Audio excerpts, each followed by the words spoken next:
a los patriarcas de Israel. Y hoy vamos a tratar el tema, el debilitamiento de la fe, o cuando la fe se debilita. Encontramos en el libro del Génesis, capítulo 12, versículo del 10 al 20, la primer caída, la primer prueba verdadera a la que Abraham se enfrenta en su caminar por fe con Dios. Después de que Abraham ya había decidido seguir a Dios y confiar en Él, en todas sus promesas, vemos algo en este pasaje inusitado, donde Abraham comienza a flaquear y donde pareciera que perdió de vista, así como que de repente se esfumó de su alma y de su espíritu la presencia de Dios. Siempre que nuestra fe se debilite, vamos a caer en muchas tentaciones y problemas, y es casi la mayor parte de nuestros sufrimientos. En este mundo todos nosotros tenemos necesidades. Tenemos necesidad de trabajar para poder subsistir y pagar el colegio, pagar la colegiatura, para comer, etcétera, etcétera. Tenemos necesidad de una casa, todos los seres humanos. Tenemos necesidad de ropa. Tenemos necesidad de amistades. Otros tienen necesidades de matrimonio.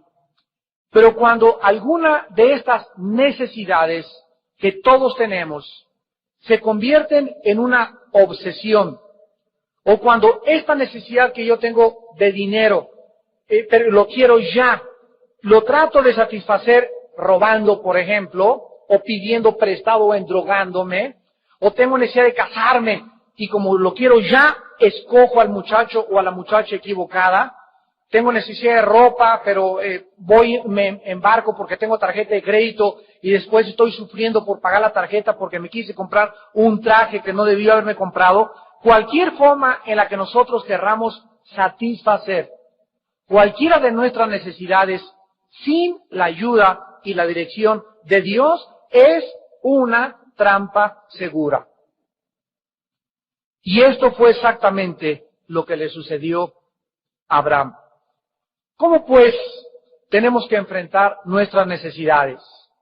¿Qué hacer cuando nos sentimos amenazados? Por ejemplo, que pierdas tu trabajo y tienes 3 bocas que mantener, más aparte tu esposo, y no hay dinero y se te cierran las puertas de las casas o las compañías o las oficinas que has tocado. ¿Qué hacer en circunstancias tales? ¿Qué hacer cuando dices ya tengo 30, 35 años ya y no me he casado? ¿Me casaré con la primera que pase? ¿Me casaré con el primer mosco que vuele cerca de mi casa? ¿Qué hacer cuando nosotros enfrentamos eso y tenemos necesidad de aquello que nos está demandando? Y siempre hay nada más 2 caminos. El primero y el bíblico es confiar en Dios y en su provisión.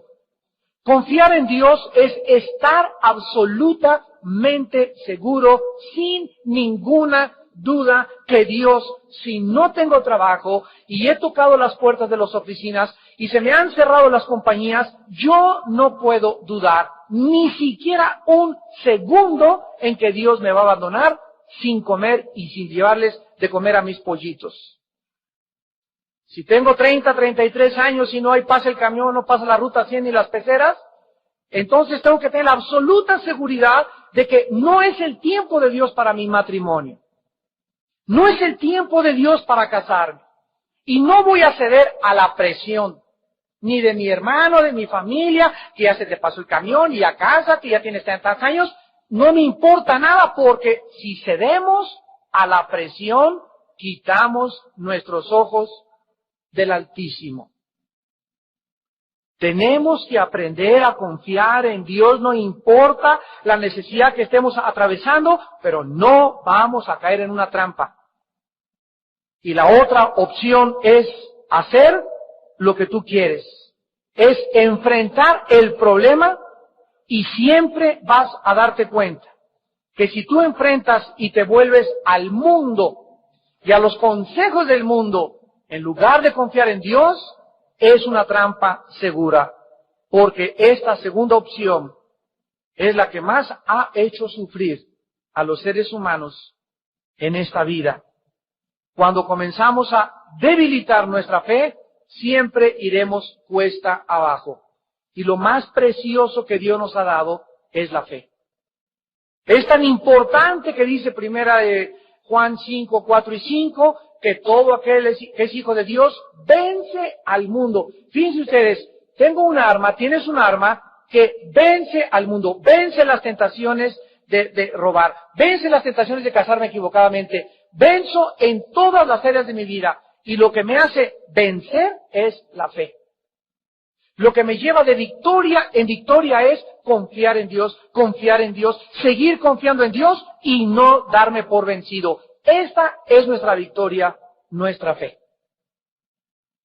Es tan importante la fe que dice en 2 de Pedro 1, que a través de la fe somos sostenidos por el poder de Dios.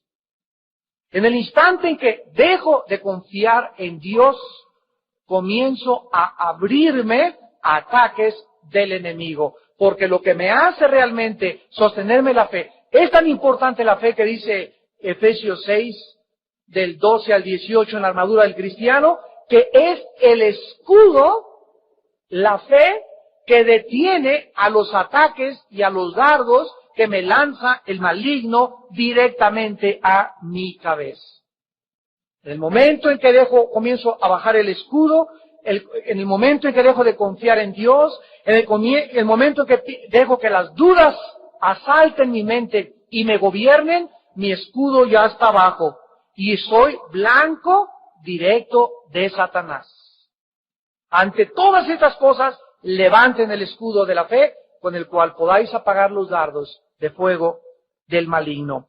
Dice en el versículo 10, hubo entonces hambre, y esta necesidad es tal vez la principal de todo ser humano, el hambre. Hubo entonces hambre en la tierra, y descendió Abraham a Egipto para morar allá, porque era grande el hambre en la tierra. Aquí nosotros nos damos cuenta que Abraham enfrentaba no un problema menor, era un problema mayúsculo. Tal vez nosotros hemos enfrentado que 3 días sin trabajo, 1 semana sin trabajo, pero aquí estaba Abraham con su esposa, su sobrino, cantidad de trabajadores, tenía vacas, tenía ovejas, no había pastura, no había avena, no había sorgo, no había maíz para sus vacas, para sus ovejas, ni tampoco ellos tenían que comer. Era un problema grave. Enfrentaba la posibilidad de morirse de hambre. Él, su familia, su ganado y sus trabajadores. Podemos imaginarnos la presión tan grande que tuvo Abraham, porque él era en la cabeza de todo ese pequeño regimiento con el cual había salido desde la tierra de Ur de los caldeos. Abraham enfrentaba una crisis muy severa.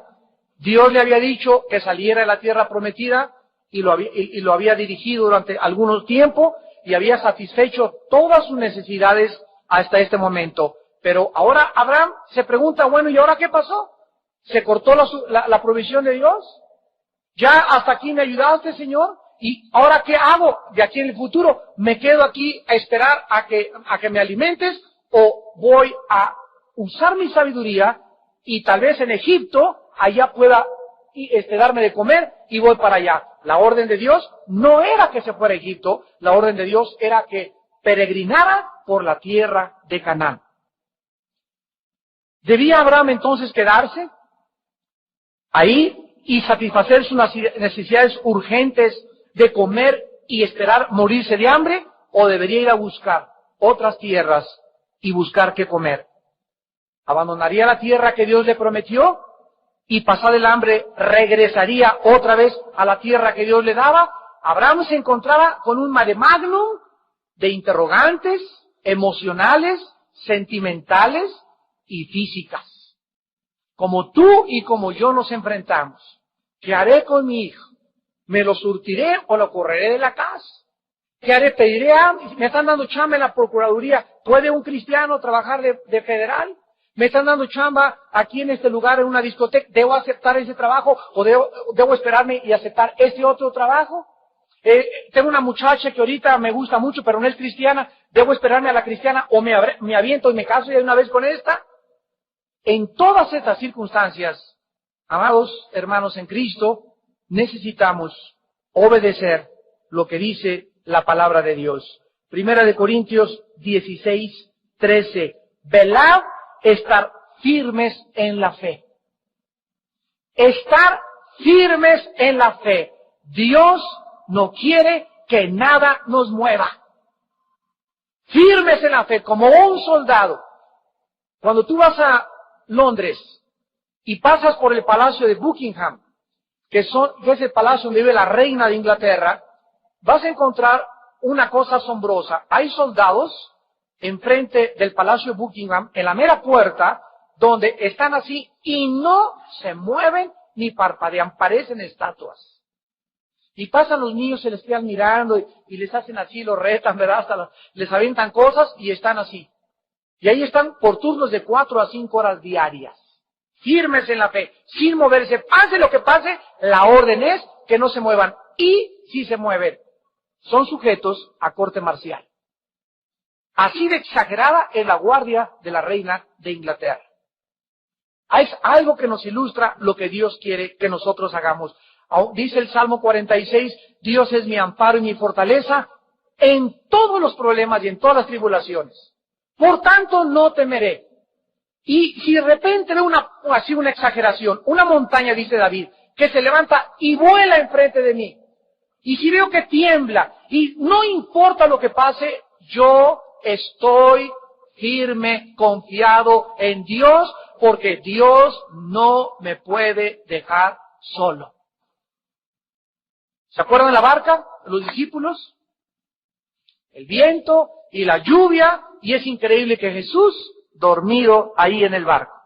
Y en ese momento los discípulos corren y creyeron que se iban a hundir. ¿Ustedes creen que tenían fe?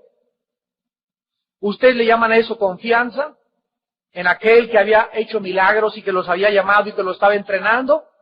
¿Creen ustedes que los iba a dejar que se ahogaran? Entonces, ¿por qué Jesús no se levantaba? Porque estaba probando hasta qué grado llegarían para confiar en Él. Yo siempre me he preguntado que si no lo hubieran despertado, ¿qué hubiera pasado? Bueno, hubiera comenzado a llenarse el agua, y se hubiera hundido la barca, ¿verdad? Y estoy seguro que hasta que ellos estuvieran en el mar con el agua aquí, ahí Cristo los hubiera sacado de los pelos a todos. Él no los iba a dejar morir. Y lo despertaron cuando apenas estaba un poquitito de la barca ahí, y Jesús se levanta y se dice, ¿verdad? Hombres de poca fe. Y fíjense lo que les dice. Les dice, ¿dónde está vuestra fe? No les dijo que no tenían fe, sino que ¿dónde estaba esa fe que ya tenían? O sea, esa fe la debieron puesto en operación en ese momento. ¿Dónde está? ¿Dónde la dejaron? Ellos tenían fe, pero no la ponían en operación. Es como si tú tienes un arma y alguien te asalta y te quedas así. Ahí la tienes el arma, pero no la sacas por el temor. Y cuando el temor hace presa en nosotros, no podemos manifestar nuestra confianza en Dios. Abraham se llenó de temor. Dice Hebreos 10:23, mantengamos firme sin fluctuar, sin hacernos a un lado ni a otro lado, la profesión de nuestra esperanza, porque fiel es el que prometió. No te mueva nadie de tu lugar, hermano, hermana en Cristo. Aguanta la prueba, soporta la aflicción. Dios se agrada de nosotros cuando confiamos en Él. Cuando no nos movemos, cuando seguimos creyendo que Él nos va a ayudar, dice Primera de Pedro 5, del 8 al 9, sean sobrios y velen, porque vuestro adversario el diablo, como león rugiente, anda alrededor buscando a quien devorar, al cual resistir firmes en la fe. Si nosotros estamos confiando en Dios, porque es la fe mi escudo, mi confianza en Dios. Y dice 2 de Pedro 3, versículo 17, así que vosotros, oh amados, sabiéndolo de antemano, guardaos, no sea que arrastrados por el error de los inicuos, caigáis de vuestra firmeza. Y esto fue lo que le sucedió a Abraham. Cayó de su firmeza. Regresamos a Génesis, capítulo 12, versículo 10, otra vez. Esta hambre, dice la Biblia, era muy grande en la tierra. Y Abraham descendió, vean ustedes que descendió, no subió. En el momento que nos alejamos de Dios, comenzamos a descender. Descendió a Egipto para morar allá. Al volvernos nosotros al mundo, y al ir a buscar al psiquiatra, al psicólogo, el consejo de mi suegra, el consejo de mi suegro, el consejo de personas que no son cristianas, o el consejo de la maestra de la escuela, el consejo del diputado, no importa la persona que sea y el título que tenga o el rango que tenga. Si no es cristiana, no hay nadie que pueda aconsejarme qué hacer. Escucha esto. Escucha esto, es muy importante. Al volvernos hacia el mundo y no buscar a tu pastor o a un cristiano maduro o algún misionero o alguna persona experimentada en la fe, vas a descender y te va a ir peor. Abraham no soportó la presión y tomó desgraciadamente esta mala decisión que la Biblia no nos oculta. Egipto representa al mundo controlado por Satanás. Y el mundo es un sistema de paganismo, humanismo, autosuficiencia, idolatría, inmoralidad y filosofías vanas. Así que cuando nos volteamos hacia el mundo, caemos realmente en una trampa. El profeta Isaías, en su capítulo 30 de su libro, versículo del 1 al 2, escribió: ¡ay de los hijos que se apartan, dice Jehová, para tomar consejo, y no de mí, para cobijarse con cubierta, y no de mi espíritu, añadiendo pecado a pecado. Escuchen, que se apartan para descender a Egipto, y no han preguntado de mi boca, para fortalecerse con la fuerza de Faraón, y poner su esperanza en la sombra de Egipto. La palabra ay implica dolor. Ay, van a sufrir mucho las personas, dice el Señor, que se apartan y no buscan consejo en la Biblia, no buscan consejo en los hermanos cristianos, no buscan consejo en sus pastores, sino que buscan consejo, y no de mí, dice el Señor, en otras personas. Y se cobijan, no de mi espíritu, se cobijan del mundo. Y dice que se fortalecen en la fuerza de Faraón. Egipto representa al mundo en la Biblia y Faraón a Satanás. Al ir al mundo y pedir consejo, estamos pidiéndole consejo al mismo diablo. Dice en Génesis 26, vean ustedes lo que volvió a suceder con el hijo de Abraham, Isaac. Y en el caso de Isaac fue protegido por Dios. Dice Génesis 26, versículo 2 y 3, cuando también se repite el problema. Hubo hambre, dice el versículo 1, además de la primera hambre que hubo en los días de Abraham. Y se fue Isaac a Abimelech, rey de los filisteos en Gerar, y se le apareció Jehová. Y le dijo, no, ¿qué cosa? No desciendas a Egipto, habita en la tierra que yo te diré. Habita como forastero en esta tierra, y estaré contigo, y te bendeciré, porque a ti y a tu descendencia daré todas estas tierras, y confirmaré el juramento que hice a Abraham, tu padre. La orden es, quédate aunque hay hambre. Está temblando, no te muevas. Se te pasó el tiempo de casarte, sigue confiando en mí. No hay trabajo, sigue confiando en mí. Vas a ver un gran milagro, dice el Señor. ¿Cómo puede Dios mostrarnos que es un Dios milagroso si no es a través de nuestras necesidades?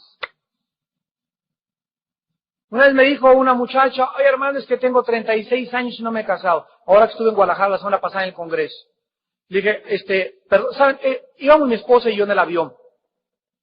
Y iba el pastor Siragüen y Flor, su esposa, con nosotros también. Íbamos a Guadalajara al Congreso. Y estábamos sentados en el avión y se acerca la azafata, una steward, y me dice, ustedes son cristianos, ¿verdad? Porque mi esposa era la Biblia, yo iba medio dormido. Y sí, somos cristianos. Pues nos comenzó a comentar, etcétera, etcétera. y toda la clase Premier iba vacía, pues le pidió permiso al capitán y nos pasaron hasta la clase de Premier en el viaje a Guadalajara. Ahí nos íbamos hasta adelante, Puerto Vallarta a Guadalajara. Y ya que estamos hasta adelante, pues ya saben ustedes que ahí lo atiende uno como rey, ¿no? Y se acerca la muchacha y me dice, oiga, pastor, quiero preguntarle, fíjese que tengo un novio en Alemania y ahora me toca un vuelo de Aeroméxico la semana que entra y quiero ir a verlo pero recibí una carta la semana pasada que me dijo que nada más me quería como amiga, que no me hiciera ilusiones de casarme con él. Y tengo 36 años. Y la muchacha muy atractiva, una zapata cristiana. ¿Qué debo hacer? Me preguntó. Le dije, mira muchachita, para comenzar, cuando llegues a Alemania, ni le hables de este cuate. Porque cuando ya te dicen, no es para casarme, nada más quiere jugar contigo. Y va a abusar de ti sexualmente, te lo garantizo 100%. En segundo lugar, aunque tengas 36 años, más vale sola que mal acompañada. Vas a sufrir 5 veces más casándote con una persona equivocada. Y en tercer lugar, déjame decirte que tal vez no te has casado porque Dios tiene para ti un verdadero panquecito marinela.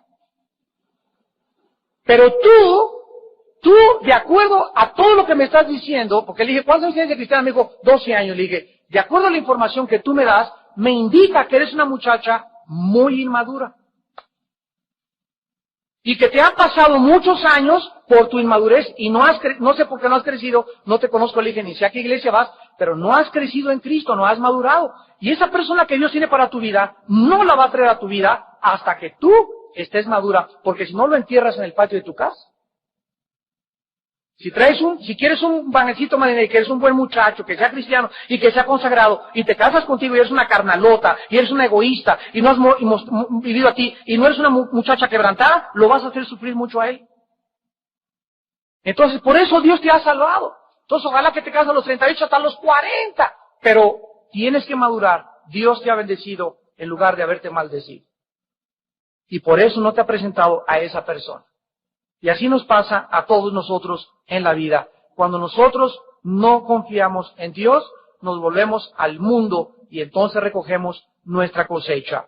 Dice el versículo 11 al 16, el pecado en que cayó Abraham, al haber buscado ayuda en Egipto y no en Dios. Y aconteció que cuando estaba para entrar en Egipto, dijo a Sarai su mujer, he aquí ahora conozco que eres mujer de hermoso aspecto. Y cuando te vean los egipcios, dirán, su mujer es, y me matarán a mí, y a ti te reservarán la vida. Ahora pues, di que eres mi hermana, para que me vaya bien por causa tuya, y viva mi alma por causa de ti. Y aconteció que cuando entró Abraham en Egipto, los egipcios vieron que la mujer era hermosa en gran manera. También la vieron los príncipes de Faraón y la alabaron delante de él. Y fue llevada la mujer a casa de Faraón. E hizo bien Abraham por causa de ella, y él tuvo ovejas, vacas, asnos, siervos criadas, asnos y camellos. Este paso es inevitable. Una de las cosas que hace que la Biblia sea la palabra de Dios es que la Biblia no esconde los pecados de los más grandes hombres de Dios, y esta es una prueba más de su inspiración divina. Todas las novelas de Shakespeare y Oscar Wilde, los literatos, etcétera, etcétera, hacen a los hombres héroes, exaltan a las heroínas y a los héroes y a los hombres, pero la Biblia nos muestra al ser humano tal y como él es. La Biblia no nos relata fábulas y caracteres mitológicos de superhombres, sino que nos retrata exactamente tal como somos, como eres tú y como soy yo, enfrentando todas las mismas pruebas y las mismas tentaciones que todos los días nos están esperando a la vuelta de nuestra casa. En 1 Corintios 10, 11 y 12 dice la Biblia, estas cosas, las cosas del Antiguo Testamento, han acontecido como ejemplo y están escritas para amonestarnos a nosotros que hemos alcanzado los fines de los siglos. Así que el que piense estar firme, mire que no caiga. Abraham creyó que estaba firme, que tenía las promesas de Dios, y tú lo crees también y yo lo creo también. Y el momento que creemos y comenzamos a confiar en nosotros, en mis habilidades, en mi compadre que me dio trabajo y que es diputado y que fue nombrado gobernador y en mi comadre que tiene dinero y comenzamos a confiar en las cosas de alrededor y no en Dios. Hemos dado el primer paso para nuestra caída. Vean ustedes los pasos de Abraham. En el versículo 11 dice que Abraham le sugiere a su esposa, viéndola bella, que cuando los egipcios la vean, van a decir que era su mujer y lo iban a matar. Vemos en primer lugar que Abraham pensó en el mal y sugirió una maldad a su esposa. Mientras se acercaban a Egipto, siempre me he preguntado por qué Abraham, hasta que iban a entrar a Egipto, descubrió que su esposa era bellísima. Dice un dicho muy famoso mexicano, nunca sabe nada uno lo que tiene hasta que lo pierde. Nunca te das cuenta que tenías un hijo precioso o que ese marido que tenías o esa mujer que tenías o esa cosa que tenías valía la pena hasta que lo perdemos. Y aquí nos damos cuenta que Abraham de repente se le queda mirando y, de veras estás bonita, ¿eh? Estás bien chulita. Y aquí nos recordamos, ¿verdad?, que en esos días, tenemos que ubicarnos en el contexto histórico, en esos días era un paganismo y una inmoralidad increíble y tremenda, y él era uno de los pocos creyentes en toda la tierra. En esos días la vida no valía nada, como en Veracruz. La vida era barata, tan barata que las pasiones y los deseos carnales eran más valiosos que la vida humana. Si alguien deseaba algo, quiero esa mujer, la tengo. Y me gusta esa chamaquita, la tengo. Llegaban hasta el crimen para obtenerlo. Y a la mayoría de los hombres en esa época, y creo que se parece bastante a la nuestra, no les importaba tampoco que una mujer fuera casada. Así que si los egipcios al entrar para Abraham con su esposa veían que estaba casada, no les iba a importar, lo iban a matar a él, con tal de obtenerla a ella. ¿Cuál fue el plan? Bueno, le dice Abraham a su esposa, diles que eres mi hermana. Y realmente no estaba hablando con la mentira, porque en Génesis 20:12 la Biblia nos dice que Sarai era media hermana de Abraham. A la verdad, dice Génesis 20:12, también es mi hermana, hija de mi padre, mas no hija de mi madre, y la tomé por mujer. Abraham y Sarai eran hijos del mismo padre, pero no tenían la misma madre. Estaba casado Abraham con su media hermana. Y sabemos que esta situación se continuó hasta que Dios le dio la ley en el monte Sinaí a Moisés, donde ahí prohibió el incesto y las relaciones hasta con los primos, hermanos y primos segundos. Mientras la raza humana se propagó, Dios permitió esta clase de relaciones, hasta el día en que entonces Dios dio la ley. En segundo lugar, Abraham pensó egoístamente. Miren ustedes el ego de Abraham. Versículo 12. Cuando te vean los egipcios, dirán, su mujer es, y me matarán a mí, y a ti te reservarán la vida. Ahora pues di que eres mi hermana, para que me vaya bien por causa tuya. Mira nada más que ego. Esto es increíble, ¿verdad? Para que me vaya bien por causa tuya, y viva mi alma por causa de ti. Esta forma de pensar solamente en sí mismo y no en lo que le pudiera pensar a su esposa es el pensamiento clásico actualmente de la mayor parte de los seres humanos.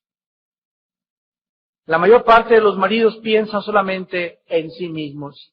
No piensan, pues me voy a divorciar, no piensan si los hijos van a ser infelices o si la mujer va, no, yo voy a ser feliz y ahí te dejo. No me importa que llegue a las 12 de la noche y tu esposa no sepa dónde andas, no le hablas por teléfono a las 10, ahí voy, mi amor, ni nada.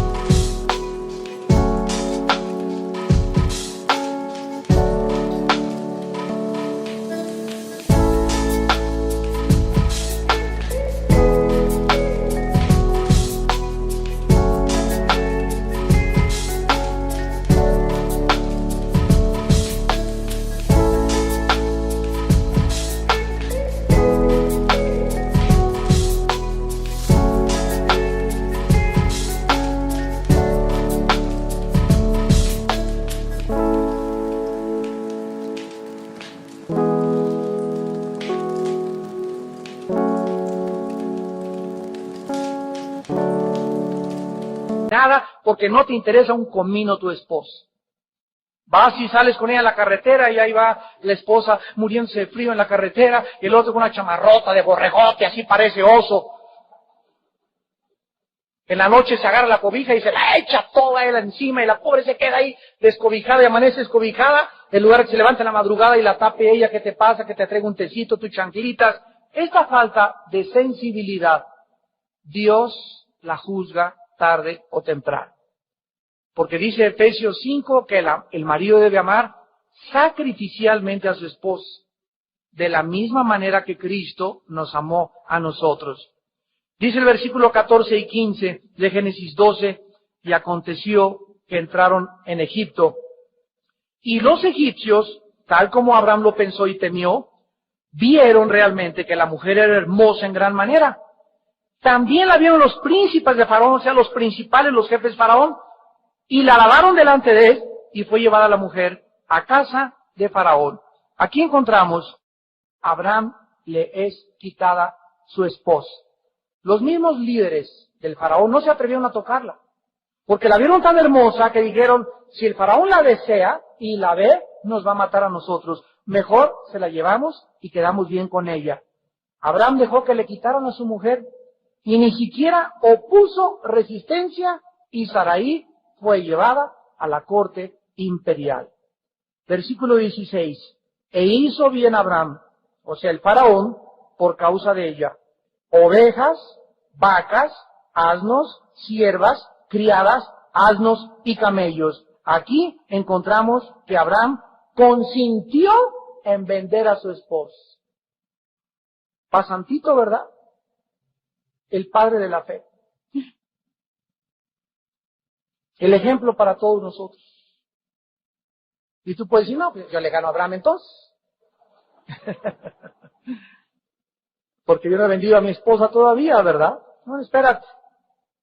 Vemos pues este matrimonio atrapado por haber ido al mundo, por los lazos del mundo, donde el mismo Abraham estaba empujando a su esposa a una trampa mortal.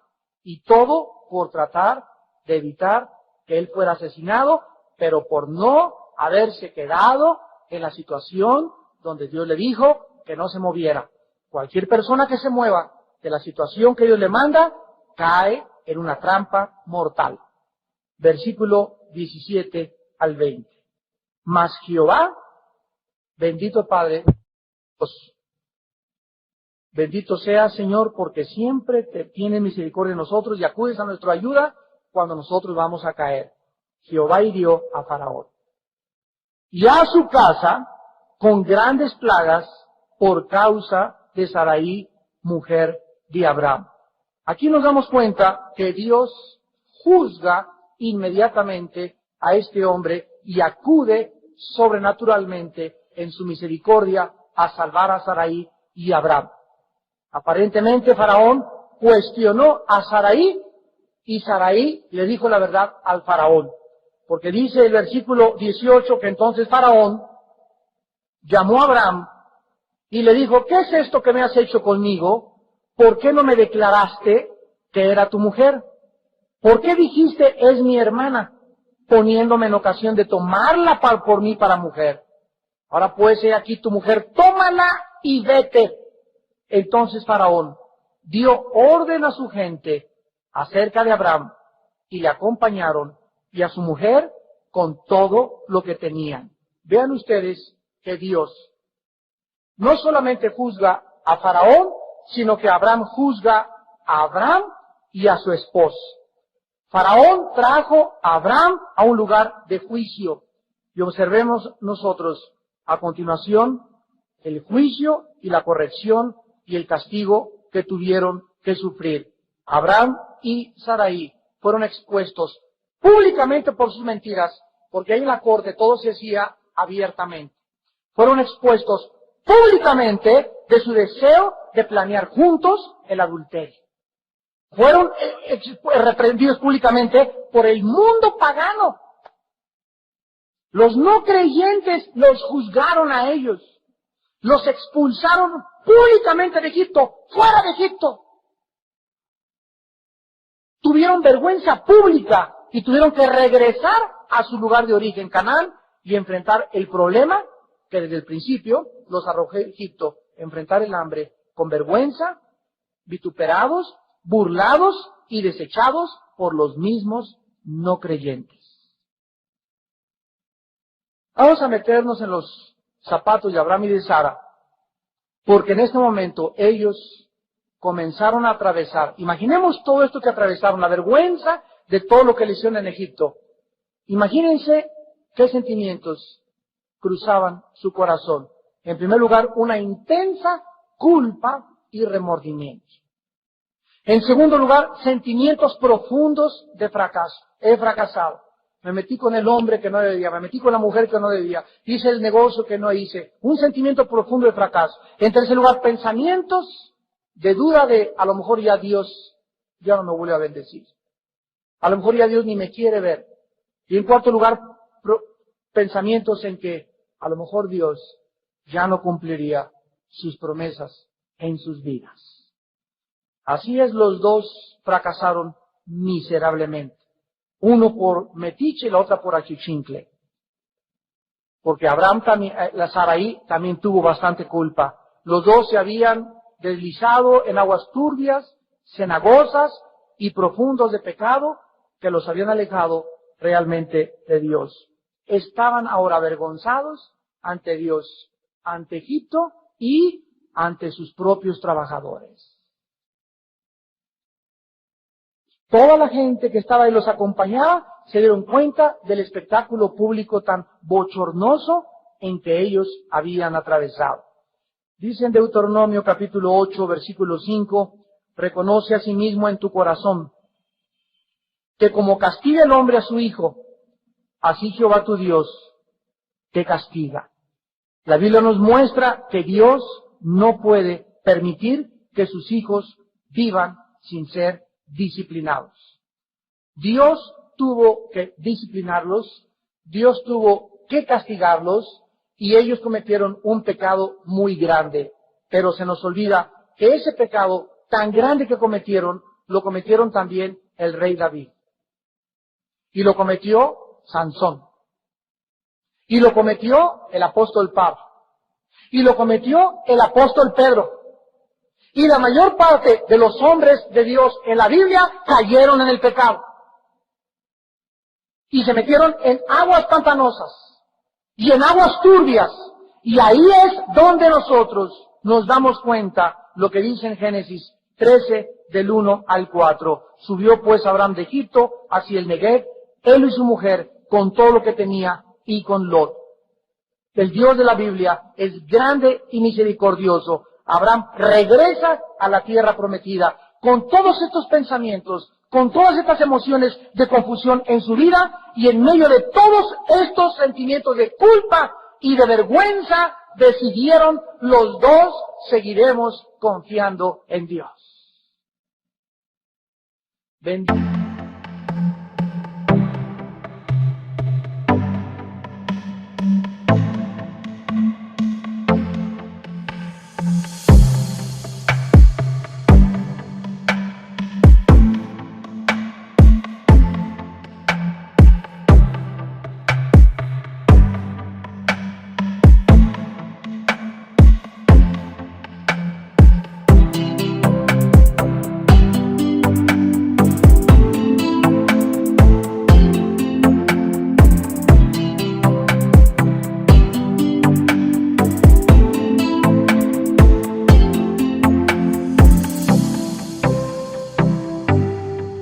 Padre Dios de misericordia. ¿Qué haría Dios, dice los Salmos, si Él mirara al pecado? ¿Quién podría sostenerse en pie? ¿Quién puede decir yo no he pecado? El que esté libre de pecado, le dijo Jesús a los fariseos, arroje la primera piedra. Mira esta mujer, mira nomás esta mugrosa, se ha acostado con un hombre. Y la Biblia, la ley dice que la matemos a pedradas.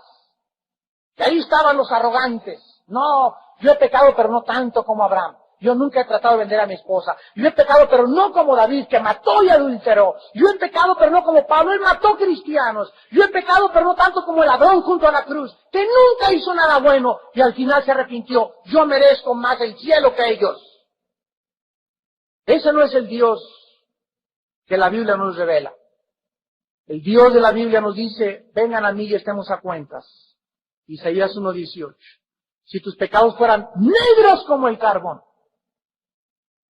vendrán a ser como blanca lana. Hay perdón en la sangre de Jesucristo. Abraham regresa a la tierra y es interesante que dice la Biblia en el versículo 3, y volvió por sus jornadas desde el Negev hacia Betel. Betel significa la casa de Dios. Era el lugar donde Dios le había dicho a Abraham que comenzara su viaje a la tierra prometida, y nos acordamos en Génesis 12, 3 y 4, que ahí construyó Dios, Abraham, un altar para Dios. Todo creyente que reconoce que ha debilitado su fe en esta noche, y los que nos ven a través de la televisión también. Toda persona que en esta noche haya caído en una trampa por haberse alejado de Dios y haber confiado en el mundo, tiene solamente un camino, y este camino es arrepiéntete. Arrepiéntete con todo tu corazón. Reconoce que has fallado, reconoce que has fracasado, reconoce que te has alejado de Dios, reconoce que estás en una situación en la que estás bien débil en la carne y vas a caer. Si tú en esta noche no gritas, Señor, sálvame, ayúdame Jehová, vas a caer. Y te vas a lamentar y vas a sufrir muchísimo. Si tú en esta noche no le dices a Dios, Padre, quítame este hombre en mi vida que me anda frecuentando, o quítame esta mujer, no quiero seguir saliendo con ella. Si tú no le pides a Dios ayuda, Dios no va a extender su mano todopoderoso para poder sacarte. Porque Dios siempre espera que demos el primer paso, que es el arrepentimiento. Este hecho de que Abraham haya regresado a este lugar nos muestra su arrepentimiento verdadero. Dice Génesis 13, versículo 4, al lugar del altar que había hecho allí, antes e invocó allí Abraham el nombre de Jehová. Dios salva a los contritos de espíritu y vive cerca de los quebrantados de corazón. Ningún ser humano podría levantarse ahorita y decir, este es el ejemplo que nos dejaste, este es el padre de la fe, ese es el padre de la fe. Cuando comenzó a caminar con Dios, Dios no nos oculta sus caídas para que te des cuenta, que te identifiques con Él, que ese ego que Él tuvo y esa causa a la que Él llegó tan lejos a su familia, existe potencialmente en tu corazón y en mi corazón si nos alejamos y debilitamos nuestra fe. Porque sin la fe, nada nos es posible. Y separados de Dios, nada podemos hacer. ¿Cuántos de ustedes en esta noche quieren volverse a Dios? ¿Cuántos de ustedes quieren pedirle a Dios perdón? ¿Y cuántos de ustedes quieren decirle, Señor, tengo hambre de ti? Tengo hambre de ti, tengo sed de ti. Ahora me doy cuenta que si me alejo de ti, voy a caer en pecados aún más profundos, como aquel que cayó, nuestro padre de la fe, Abraham. Oremos.